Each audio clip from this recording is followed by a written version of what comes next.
Amen. Amen. Hello. Yan. Hi, kamusta? Good morning to all of you. Mahinit, ano? So, dalawang aircon yung nasira right now. So, I apologize kung medyo mainit.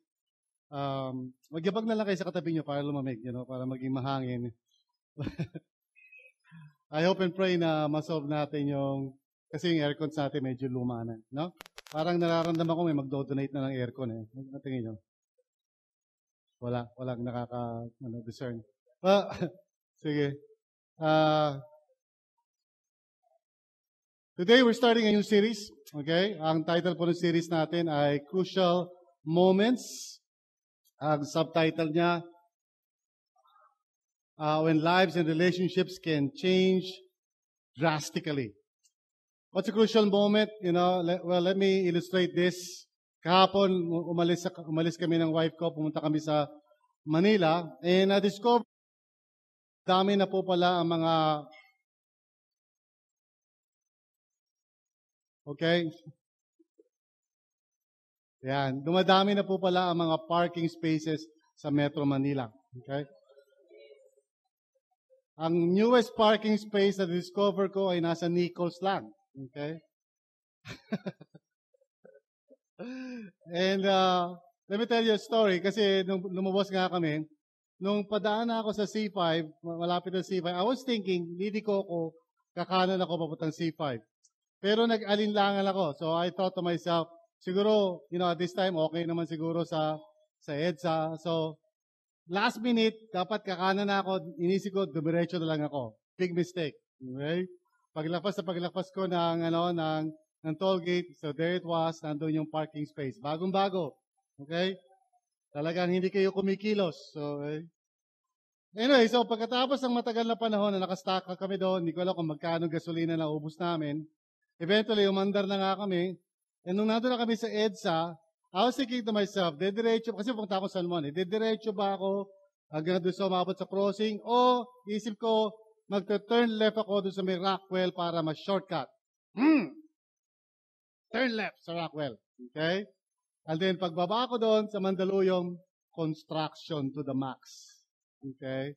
Sa another parking space na naman, ay ipit na naman kami doon. And supposedly, dapat nandun kami sa San Juan sa in-laws ko ng mga around 9 or 10 a.m.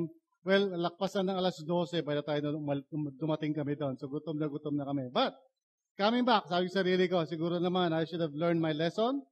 So, inisip ko, okay, mga alas 2 na kasi noon, pauwi na kami. So, sabi ko sa sarili ko, alas 2, siguro sa EDSA, maluwag-luwag na yan. Pero sa isip ko, hindi. Baka mas maganda sa C5. No? EDSA, C5. EDSA, C5. EDSA! Okay. Pagdating ko sa EDSA, parking space na naman, mga kapatid. So, naipit na naman kami ito. To make the long story short, muntik na kami hindi makarating dito sa San Pedro para sa pagpipreach ni Pastor Regina, sa Upbeat. So, thankfully, praise God, nakarating naman siya, no? Praise the Lord. But just to illustrate to you yung mga crucial moments in our lives, yung minsan talagang kinakailangan mag-decide ka na. You know what I'm saying? Diba? Kailangan mo na mag-decide and yung decision mo matters a lot. Okay? May consequences yung decision mo. Right? Whatever you decide, hindi yan yung katulad ng ibang mga bagay na carry lang, okay lang, whatever you decide, wala kang problema. If you make a mistake, backtrack lang, ayusin mo lang, But there are moments in our lives na napakahalaga ng decision natin kasi once you make a decision, okay, may consequences yun sa buhay mo. May consequences yun sa mga darating na mga mangyayari. May consequences yun sa mga tao sa paligid mo, not just your own life, but even the lives of others around you. Those are what I call crucial moments. And thankfully, hindi naman lahat ng bagay sa buhay natin ay crucial moment. Hallelujah. Amen. So, ayoko mapraning kayo, di ba? Crucial moment ito. Pupunta ba ako sa CR o hindi? That's not a crucial moment. Okay? But there are things in our lives na talagang dapat natin pag-isipan maigi before we make a decision. Because yung decision natin has consequences. So, very situations that I would consider to be a crucial moment in anybody's life. Okay?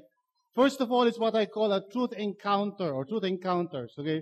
Ito yung mga situations wherein God is confronting you with a certain kind of truth o tinuturuan ka niya ng isang bagay that pertains to your relationship with Him or pertains to the reality of His kingdom in your life, at yung response mo is crucial. Because that will determine kung ano yung mga mangyayari susunod. It's not a neutral kind of situation.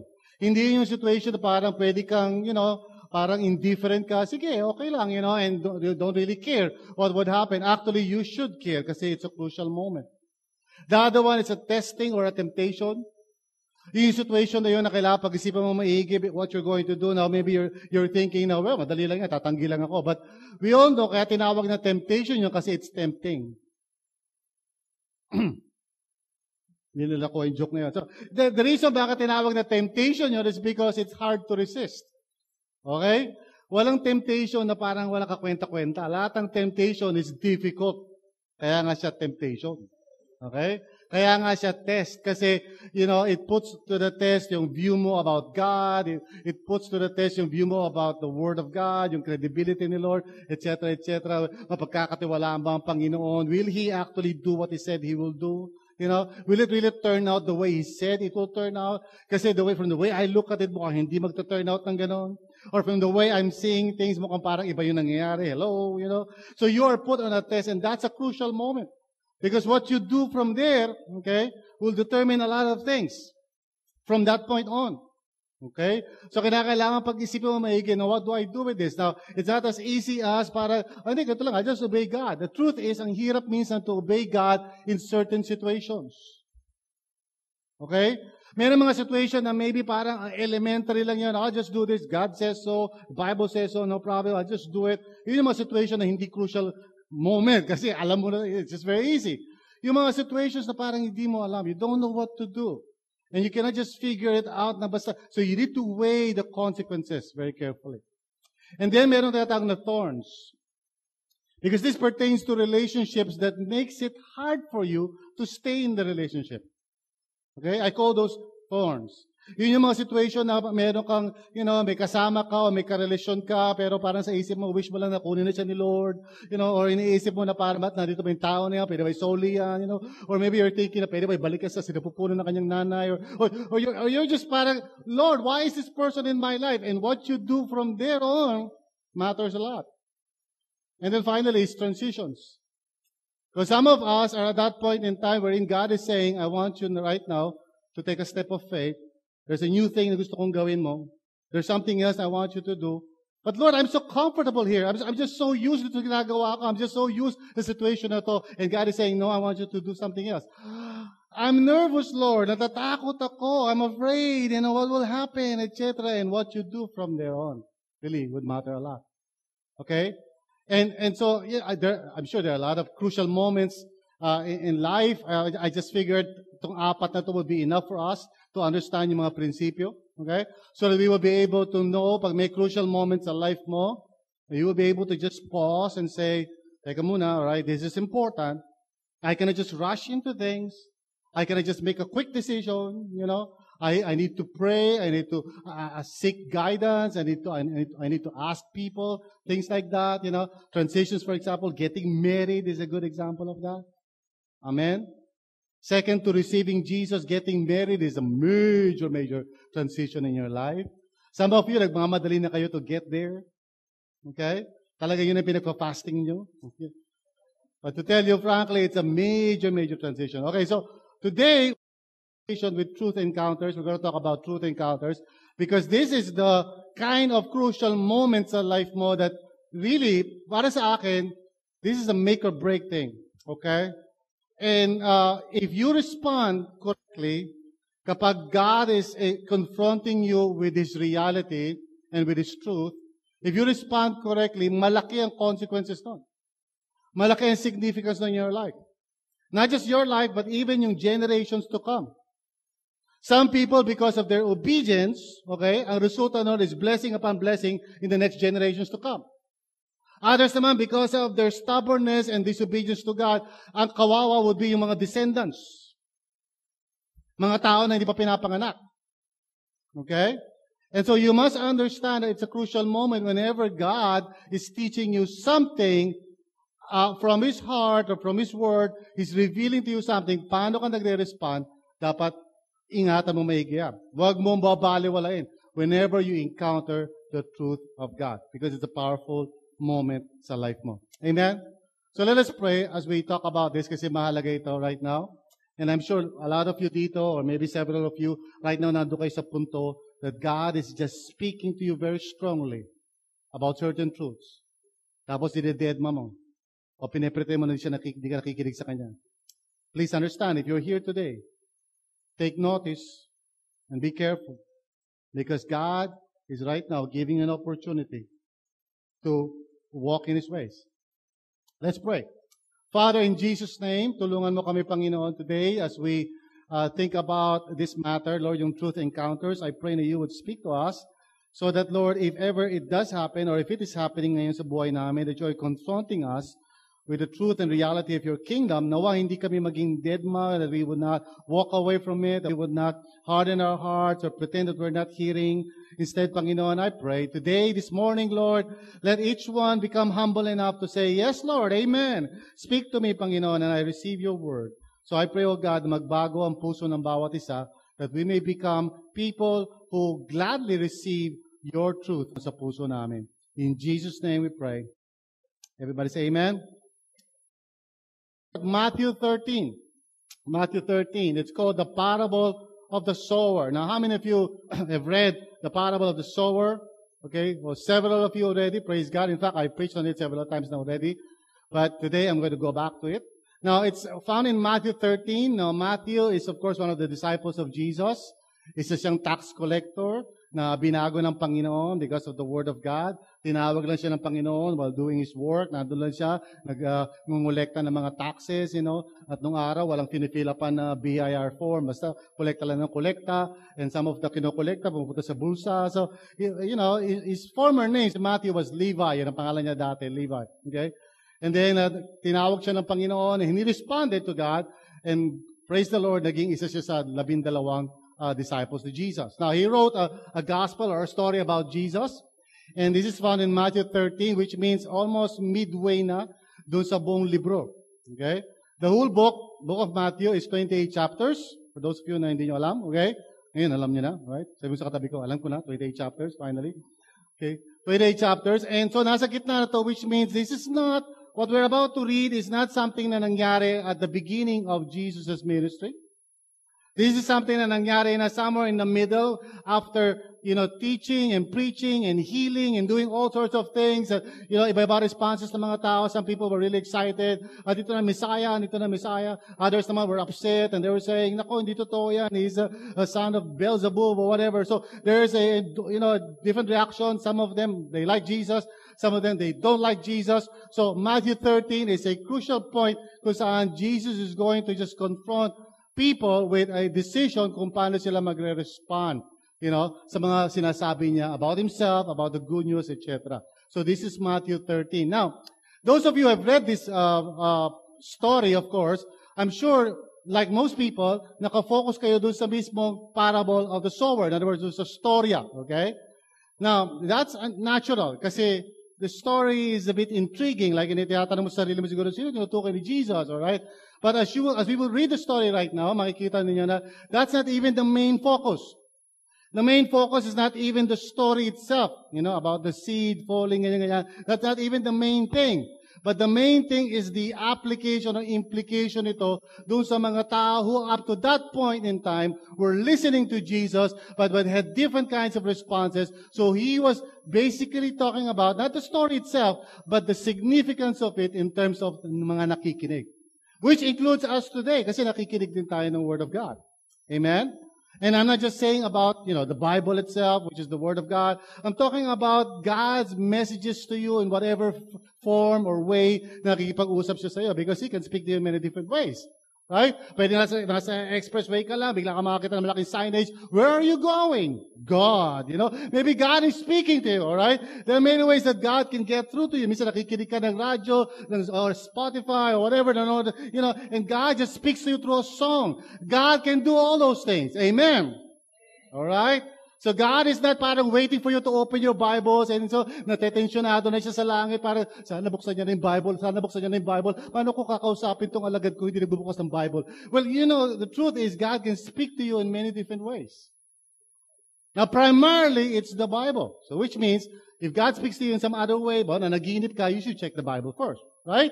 Kasi nanaginip ka na para, pinakasalan mo si ganito, pero siya may asawa siya. So sabi naisip mo si Lord, hindi si Lord yun. So check your Bible.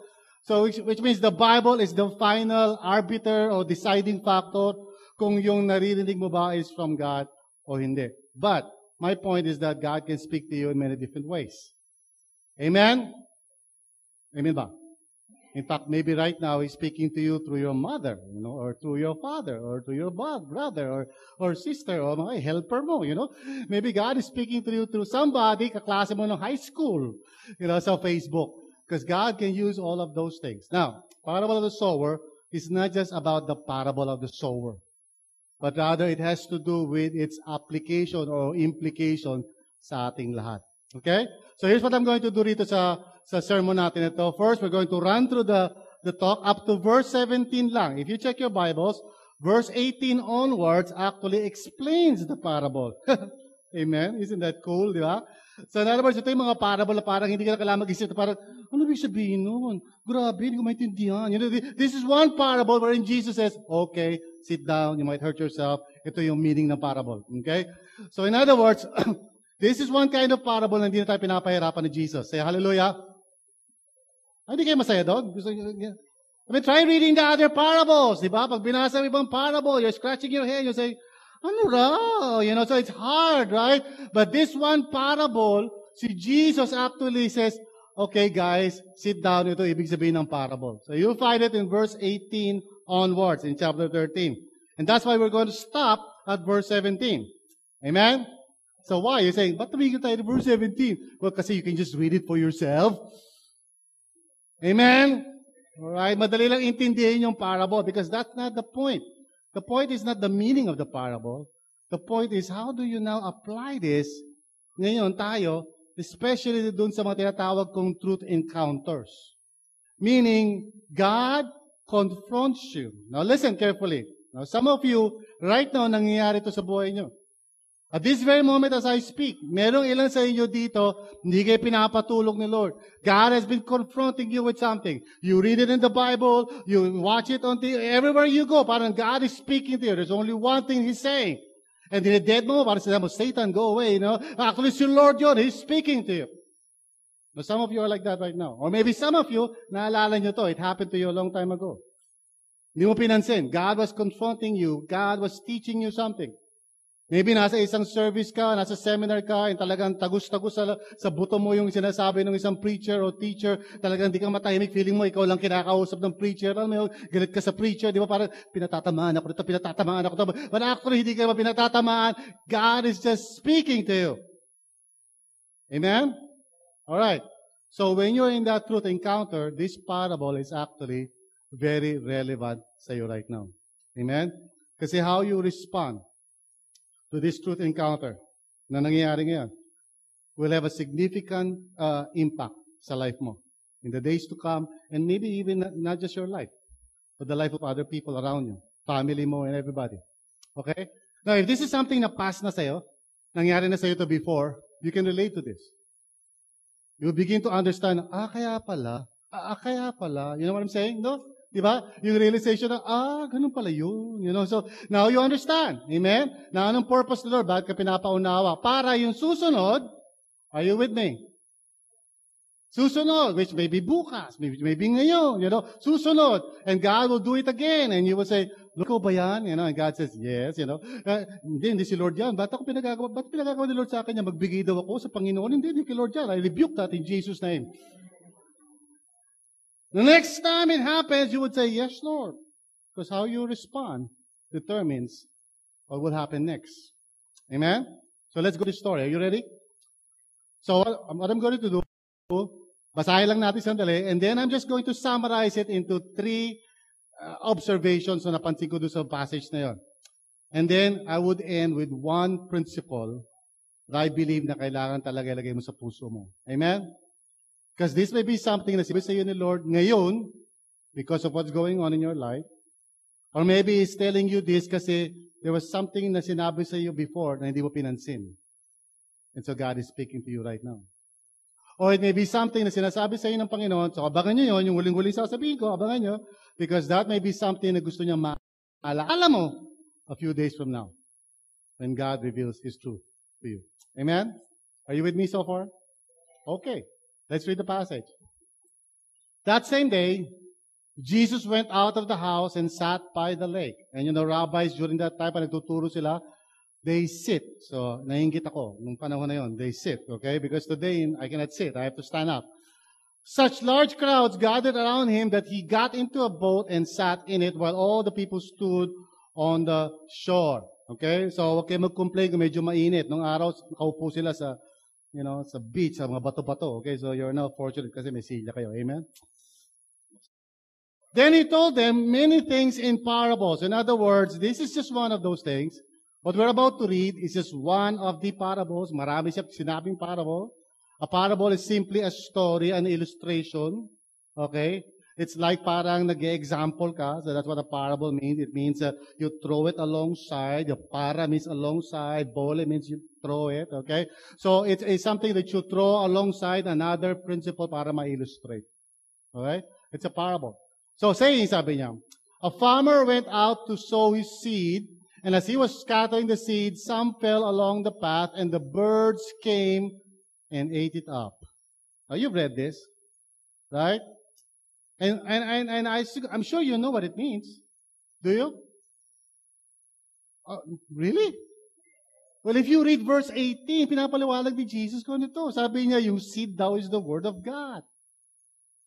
Okay? And a farmer, of course, assumes it's God or somebody he uses, okay, to put the seed of the Word of God in people's hearts. So, first example niya, dito, mayroong mga seed na nalalaglag daw as he was scattering it. Some fell along the path, yung pilapil, or in other words, yung pinaglalakaran ng mga farmers na over time nagiging matigas. So, ito yung part ng mga taniman na usually lagi dinadaanan ng mga tao, and after a while, after so many years, nagiging bato na yung matigas. So, some seed fell along the path, and sabi niya, birds came and ate it up. Siyempre, obviously, naka-expose, right? And Jesus explained this, saying, basically, na mayroong mga tao who hear the Word of God, pero sobrang tigas ng kanilang puso. And so, imbis na yung Word of God ay magpe-penetrate sa heart nila, nangyayari, walang epekto sa kanila. And it never changes them, it never affects them anything.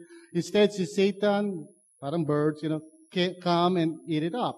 In other words, nasasayang lang talaga lahat. Do you know anybody like this? Sabi mo sa katabi mo, may kilala ka bang ganyan? Sagutin mo, ako may kilala akong ganyan. Ikaw yata yun. Sabi mo ganyan. There are some of us here na kahit ilang beses ka nang kausapin ng Panginoon, mas matigas ka pa sa hollow blocks. And so Jesus tells this parable that there are some people, now, during the time of Jesus, this is a shocking truth.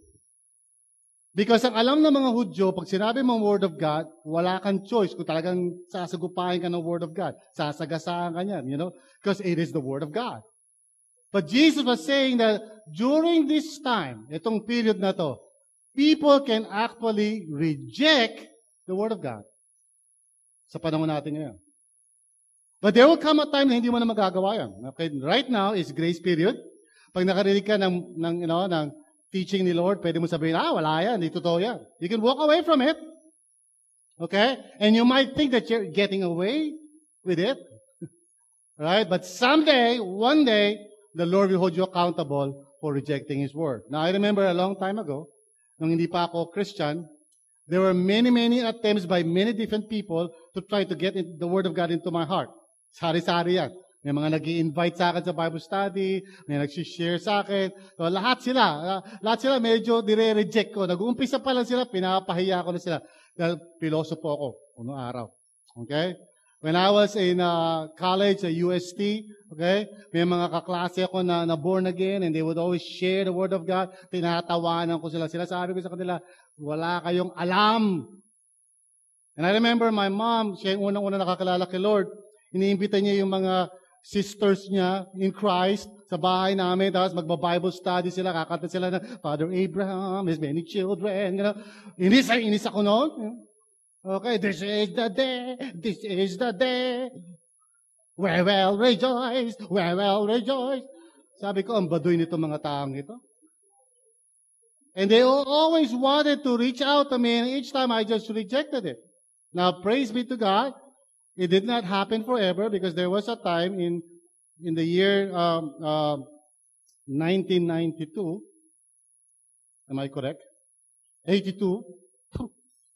1982? Sorry, I was 22 years old. Nabuko na edad ko. I was 22 years old, and I stopped rejecting God, and I said, Jesus, come into my life.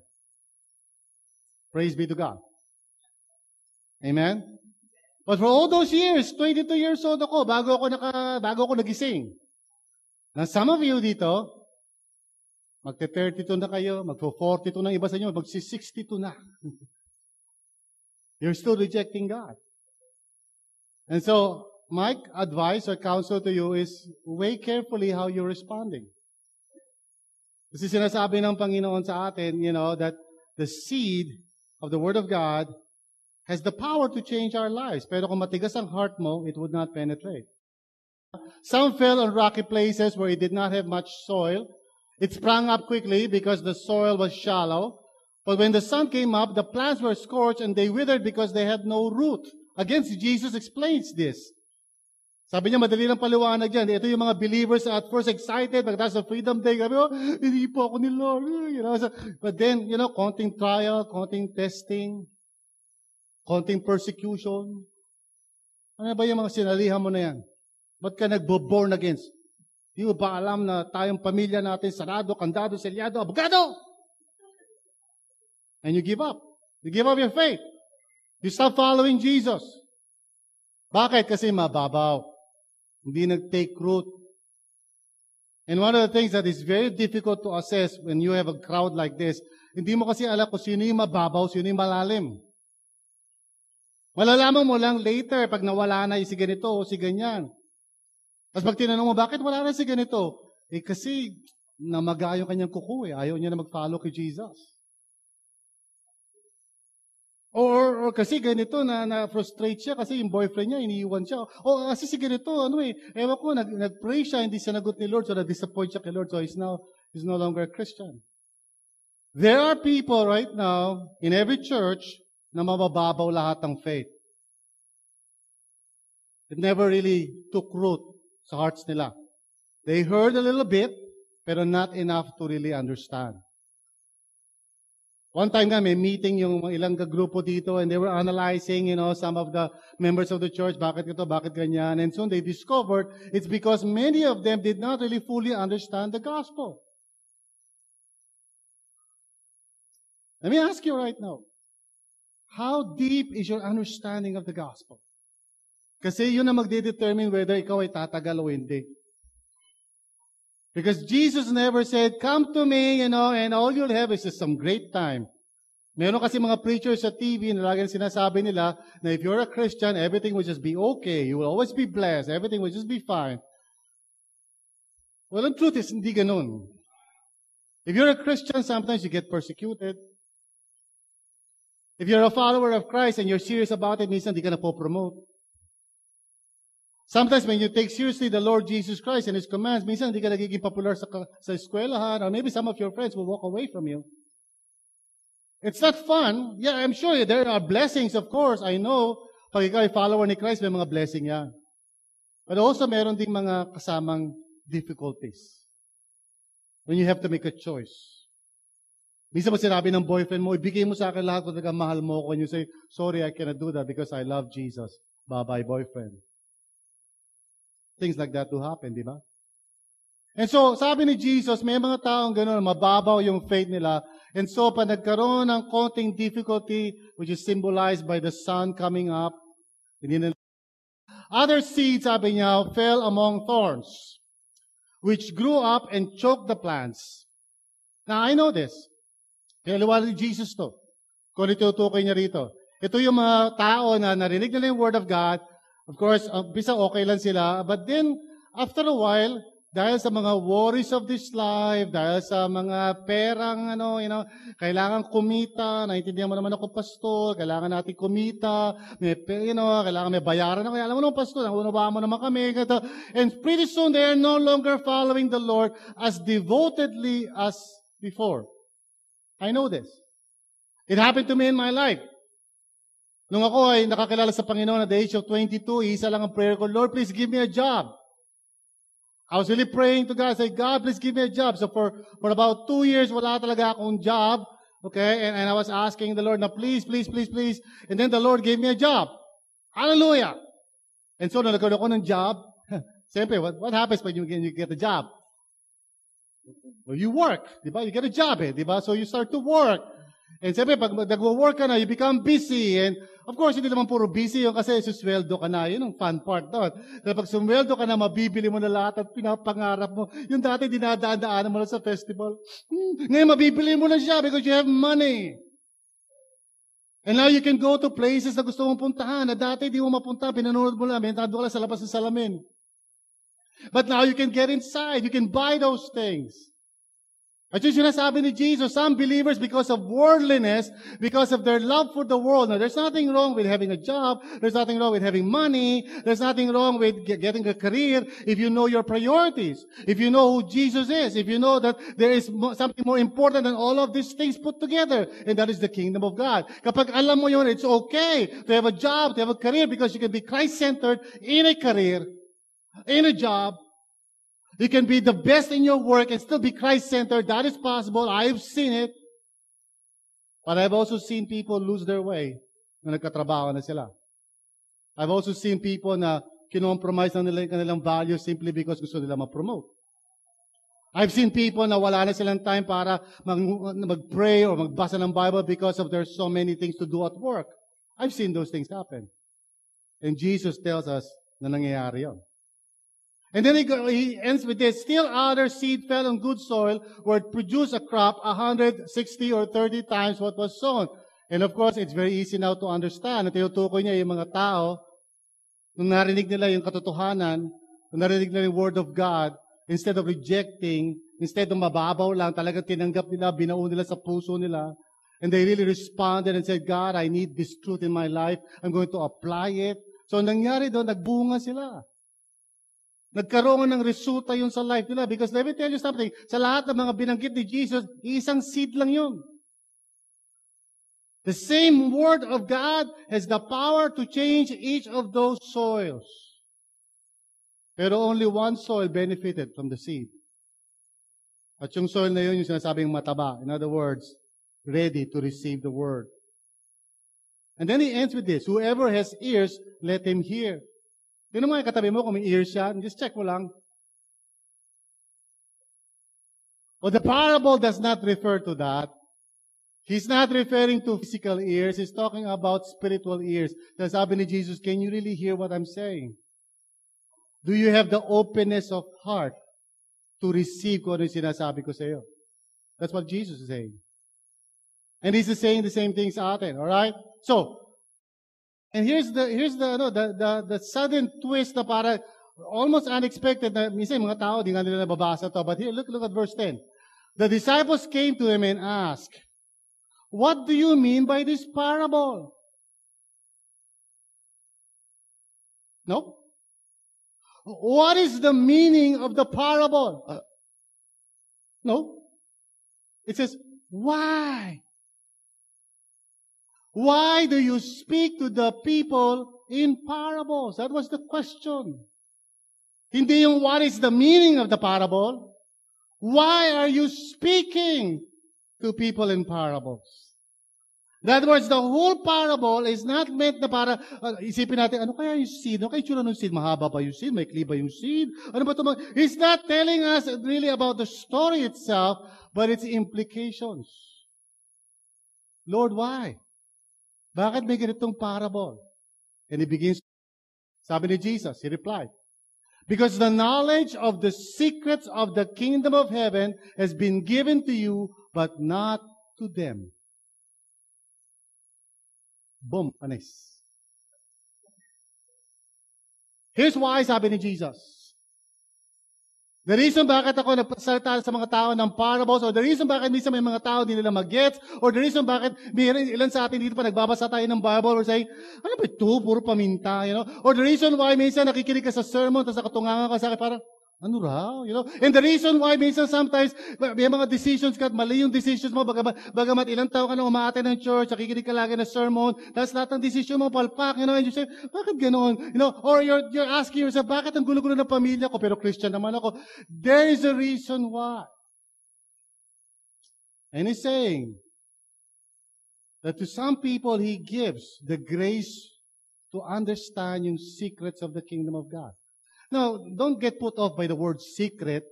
Hindi ibig sabihin na parang tinanong mo si Lord, Lord, anong kalooban mo sa akin? Secret. Hindi yun ang ibig sabihin nun. Ang ibig sabihin ng secret is that this is not the reality of God's kingdom or the reality of the universe as it really is something na hindi mo malalaman unless God tells you. Yun ang ibig sabihin ng secret. Amen? In other words, there is a reality sa mundong ito na hindi alam ng ibang mga tao. They think ganito, they think the world is like this and like that. Pero God is saying, no, the world is not like that. For example, man does not live by bread alone, but by every word that comes from the mouth of God. That is the reality. Now, anong reality sa mundong ito? Iniisip natin, well, kailangan ko kumain, kailangan ko mabuhay. And so God says, no, that's not the reality. Here's the reality. Man does not live by bread alone. In other words, kahit anong gawin mong pagpapagal, you will not experience real life. Gets? This is the truth. This is the reality. Pero sasabihin ng mga tao sa paligid mo, oy, kung mag-aaral ka, malaki kikitain, makapunta tayo sa Amerika. That's what they say because that's their reality. But the reality of God is this. Man does not live by bread alone, but by every word that comes from the mouth of God. This is a secret. He's revealing it to people so that they may be set free. Kasi I'm sure lahat kayo dito, when you were young, di ba, sinasabi sa iyo ng mga magulang niya, di ba, lalo pag Pasko na, di ba, lagay mo yung medyas mo dyan. Kasi mamayang gabi, pupunta si Santa Claus dyan, lalagyan ng gifts. Ay, bata ka, sila kaya. Pupunta dyan, may gift si Santa Claus. Anong gusto mong gift? Pag-pray natin kay Santa Claus, nabigyan ka ng train. Santa Claus, bigyan mo ako ng train. Following day, pagbukas, kita mo yung may gift. Narinig ako ng Santa Claus, and you open it, and there was a train. You say, Santa Claus, thank you, Santa Claus. But now you're grown up, and if somebody were to tell you, Pasko na, maglagay ka ng medyas kasi dadating si Santa Claus. Titingnan mo yung tao na yung mula ulo hanggang paa, like, okay ka lang? Why? Because you know the reality. Let me tell you something. Maraming bagay sa mundong ito that we are deceived. The world tells us na ganito, ganyan. But that's not the truth. Ano ang truth? It's in the Word of God. Andun yung truth. Amen? So, binibigay sa atin yun. Binibigay sa atin yung katotohanan, yung knowledge, so that we may know it. Pero to others, not. Question, bakit? Kawawa naman sila, Lord. How many of you have tried sharing to people about God? Sino nag-try na? Okay. Maybe some of you were successful. But how many of you dito, nagtatry ka magpaliwanag, lumalabas na yung litid mo, nangingitim ka na, okay, dati maputi ka, maitim ka na, okay, maitim ka ngayon, namumuti ka na, and you tried your very best, pero parang wala silang mag-get. How many of you have done that? You tried sharing something to somebody, and nakatunganga lang sila, they just don't understand. Diba? Parang sinasabi mo, mahal ka ni Jesus. Ano ka mo? Mahal ka ni Lord. He died for you. Ano sabi mo? He died for you. Ano raw? Why is it that some people cannot receive? Whoever has, sabi niya, will be given more, and they will have an abundance. And whoever does not have, even what they have will be taken from them. Ito yung sinasabi ni Jesus. Hindi mo kailangan malaman lahat. But whenever God tells you something, a simple truth, gusto niya na mag-respond ka faithfully to that. Kasi pag nag-respond ka faithfully, you say, Lord, thank you. Dito sa pinarealize mo sa akin, I will take this, I will receive this, I will live by it. So sabihin sa iyo ng Panginoon, okay, well done. Here's another truth.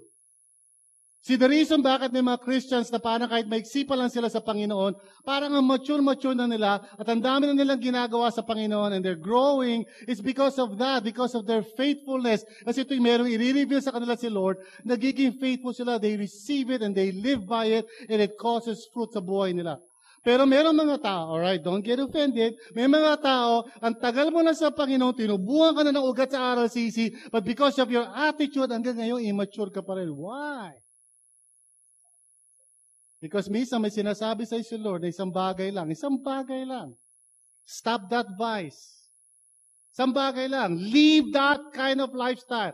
Isang bagay lang. He say, learn to honor me with the first fruits of your wealth. Isang bagay lang. Ang tigas ng ulo mo. And so you stop right there from growing. And sometimes, minsan, the worst thing happens. Sabi ni Jesus. Pag hindi ka obedient, minsan yung kahit na alam mo na isang bagay, nawawala na rin sa'yo. I mean, I have talked with people na dati kasama ko sa ministry.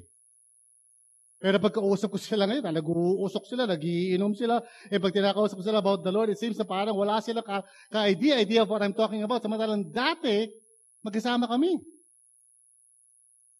What has happened? Now, some of us dito need to be very careful. Kasi every time na nangungusap sa Israel is giving you a chance to grow. Amen? Now, this is why I speak to them in parables, sabi ni Jesus. Though seeing, they do not see. Though hearing, they do not hear or understand. Meaning to say, lahat naman talaga tayo, if we're going to be faithful, kaya naman natin maintindihan talaga yung sinasabi ni Lord. The only reason ba't di mo maintindihan kasi ayaw mo talagang intindihin. And you cannot say, excuse na hindi ko alam kasi gusto ng Panginoon na malaman mo. Amen? So He wants you to understand. Pero ang point is, minsan ayaw mo talaga siyang intindihin. Kasi alam mo yung implication. Alam mo, pag naunawaan mo isang bagay, you may have to act. And sometimes you don't want to act. Ayaw mo, hiwalay yung tao na even though yung tao na yun is bringing you to a place na ayaw mo dapat puntahan kasi ayaw ni Lord na pumunta ka doon. Pero yung tao na yun, mahal mo kasi, so He's bringing you to that place na hindi mo dapat puntahan. Ayaw mong bitawan siya. Sabi ni Lord, bitawan mo yung relationship na yan. Trust in me, I'll give you somebody better. Ayaw mong bitawan. And so, you're suffering because you are resisting God. And so therefore, nagtataka ka, bakit nakikinig ako ng sermon, wala akong mapakinggan? Wala akong maintindihan. Ang linaw-linaw naman ng paliwanag ni Pastor Bong. Amen? Pero bakit minsan nakatingin ka sa akin na parang wala kang nagigets? It's because of your disobedience. Kasi may sinabi na sa iyo si Lord, maraming beses na. And some of you are getting mad at me kasi parang feeling mo pinatatamaan kita. I'm not. I'm just telling you the truth. Amen? May tao ba rito? Sabi mo sa katabi mo, ikaw yata ka nakausap ni Pastor. In them is fulfilled the prophecy of Isaiah. You will be ever hearing, but never understanding. Isn't that frustrating? You will be ever seeing, but never perceiving. In other words, nandiyan ka, you're being given a chance by God to know the truth of His kingdom. Marami kang opportunities pag nasa RLCC ka, daming learning opportunities. In fact, somebody was asking me one time, sabi niya, Pastor, bakit sa mga grupo niyo walang mga Bible study? Sabi ko sa RLCC, sa Katerba na ang Bible study. Okay? Kaya gusto namin sa grupo namin, mag-develop sila ng relationships nila. Amen? Now, ang daming opportunity to study. In fact, panay nga post ako ng post sa Facebook, minsan, try this out. Matututo kayo rito. Dead lang ako ng mga tao. I'm telling them, get this, or study this, Nag-create ako ng RLCC Connect and then I put all the learnings there and nobody looks at it. You see, learning is available for everybody. Amen. Kaya lang, it's so frustrating kapag binibigay na sa'yo lahat ni Lord yung a chance na matuto ka. And here you're saying, wala akong time busy ako, darating din tayo dyan. Saka na lang. Isaiah says, for these people's heart has become callous, they hardly hear with their ears, and they have closed their eyes. In other words, ito na yung nangyayari sa maraming mga tao. Ito yung paliwanag why minsan, ang dating sa mga tao, parang parable, parang talinhaga. When in fact, pag binasa mo actually yung parable of the sower, it's so easy to understand. Hello? Amen? Di ba pag binasa mo, kahit di nga ipaliwanag ni Jesus, maintindihan mo na agad Hindi ka na kailangan pumunta pa sa isang matarik na lugar sa bundok ng Mount Mayon na sabihin mo, Lord, ano ibig sabihin ng parable of the sower? It's actually very easy to understand. Ayaw mo lang siyang intindihin. Are you listening? Otherwise, they might see with their eyes, hear with their ears, understand with their hearts, and turn. And I would heal them. So sabi ni Isaiah, and Jesus was quoting Isaiah, sinasabi niya na, look, yung sinabi ni Isaiah is true even now. It's always true kahit na ngayon. Dapat sana may heal tayo sa maraming bagay na nagiging cause ng ating dysfunctionalism. You see, ang salvation, listen carefully, lahat kayo dito, lahat tayo, pati ako. Ang salvation is not just parang free ticket para huwag ka pumunta sa hell. Salvation is delivering you from everything that makes you less human and less than what God wants you to be. That's why ang imagery ng salvation is always healing. Because God wants to heal us. Bakit? Ang dami natin sakit eh. Hindi lang physical na sakit. I'm talking about yung sakit na mental and emotional, you know? Pag sinabi mo sa isang tao na ganito, uy, hindi niya, tapos may kutin, tampo na siya. May sakit sa utak. Lahat ng tao may sabit. That's why we need salvation. Amen? Sabi mo sa katabi mo, lahat ng tao daw may sabit. Ikaw, may sabit ka, sabi mo. Lahat tayo may topak. Sabi mo sa kabilang naman, kabilang side, lahat ng tao may topak. Ako, alam ko yung topak mo. Sabi mo. Wala tayo. Listen now. Listen carefully now. This is important. Kung di tayo tutulungan ng Panginoon, yung katopakan natin will lead to disaster. Amen? And God is so good, so merciful. Kaya niya binibigay sa atin yung Word of God that we may be healed. Para ma-set free tayo sa katupakan natin. Kasi sari-sari mga bagay tumutulo sa atin. Mga mikrobyo at sari-sari mga kalawang nagtututulo dyan sa labas ng iyong pagkatao. And without the healing grace of God's Word, you will not become the kind of person God meant you to be.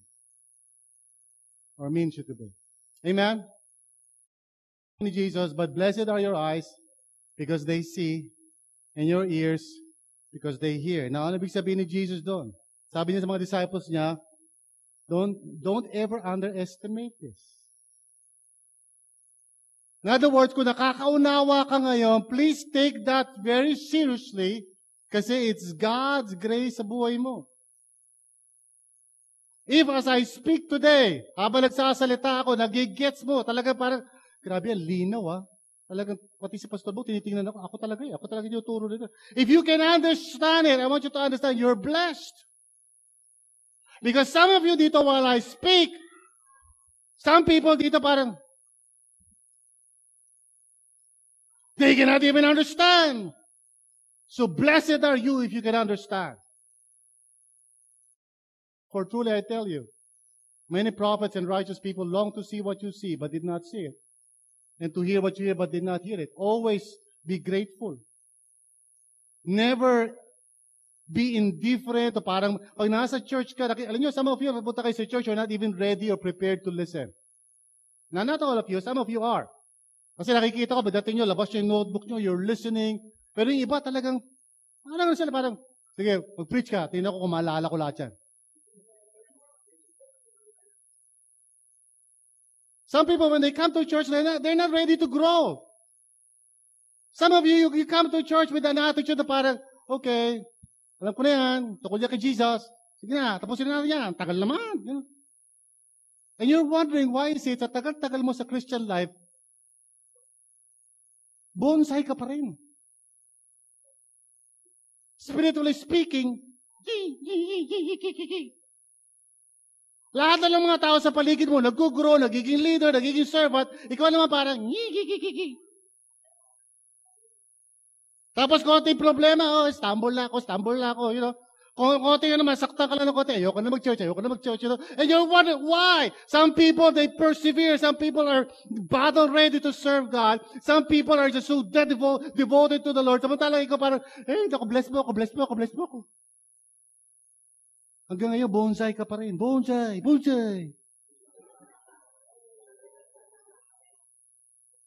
You're a Christian bonsai. Arigato. So, pag nakakaunawa ka, that is a responsibility. Amen? So let me just give you the three. Okay, first. Revelation is a gift. Amen? Ituring mo na gift. Pag binigyan ka ng gift, pahalagahan mo yon, right? Amen? So every time na nakakaunawa ka, every time na nakaka-receive ka kay Lord, dapat pasalamat ka. You should jot it down and write it down. Well, na-realize ko to, natutunan ko to sa Sunday service. You can write it down. Be faithful with it. Hindi yung write it down in a piece of paper, then throw the piece of paper, you know. Write it down somewhere where you can go back and read it and meditate on it again and again. Be faithful. Comprehension is a process. Ano ibig sabihin nun? Because God will give you understanding pag faithful ka, and then He will add more knowledge to you over time. Habang nagiging yung open ka kay Lord, lagi niyang dadagdagan yung mga knowledge mo about God, and you will become more and more wiser, you know. And then magtataka sa yung mga tao sa paligid mo, bakit gano'n ko dumiskarte? Parang yung decisions mo laging on target. Bakit ako yung mga decisions ko palpak? It's because the person who obeys God and lets God's word sink in deeply, sila yung binibigyan ni Lord ng wisdom. Amen? Na mga kababaihan, pag may naliligaw sa inyo, tingnan nyo yung mga decisions na diskarte nila. Pagpalpak yung mga diskarte nila, it just shows you na yung sino man yung kinaiinlaban mo na yun, disaster yun. Ganon din naman sa mga lalaki, wag lang kayo matuwa sa mga babae na maganda. Look for women who are deep into God's word. At sigurado ako, pag yan ang pangasawa mo, hindi ka yan bubulwa yan. You know, hindi yan parang speaker sa umaga. Yan yung mga tipong paggising mo parang nasa langit ka. Kasi katabi mo parang, wow, nasa langit. Tulog pa eh.